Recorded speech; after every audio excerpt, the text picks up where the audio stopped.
اعوذ باللہ من الشیطان الرجیم، بسم اللہ الرحمن الرحیم۔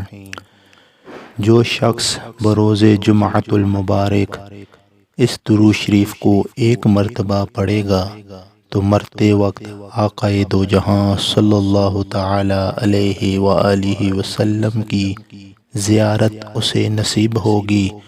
تو آج جمعۃ المبارک ہے، میرے ساتھ مل کر ایک مرتبہ اس درود شریف کو پڑھ لیجئے۔ بسم اللہ الرحمن الرحیم۔ اللہم صل وسلم وبارک علی سیدنا ومولانا محمد النبی الأمی الحبیب العالی القدر العظیم الجاہ وعلى آلہ وصحابہ وبارک وسلم۔